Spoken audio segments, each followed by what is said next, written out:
Ridho DA pilih tak pakai groomsmen untuk pernikahannya dengan Syifa. Nyanyi dangdut Ridho DA Academy akan segera melangkah ke pelaminan pada Oktober tahun 2021 mendatang.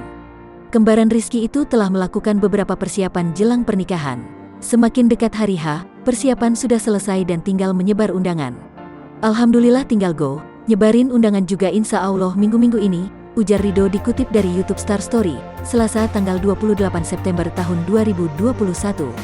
Ridho berpesan khusus ke wedding organizer WO untuk taat melaksanakan protokol kesehatan. Terlebih ada keluarga dan teman-temannya dari Medan dan Jambi. Ada nanti yang dari Medan juga, teman-teman dari Jambi juga. Orang tua Ido juga lumayan tua kan, jadi menjaga aja prokes. Ketika ditanya groomsmen dan bridesmaid, Ridho mengaku tak tahu. Kalau Ido nggak tahu yang begitu-begituan, udah urusan WO aja. Kalau bridesmaid dari pihak perempuan sudah, bajunya sudah dikasihkan, bahan-bahannya, tuturnya. Rizky DA mengusulkan mengambil bridesmaid dari teman-teman DA Academy.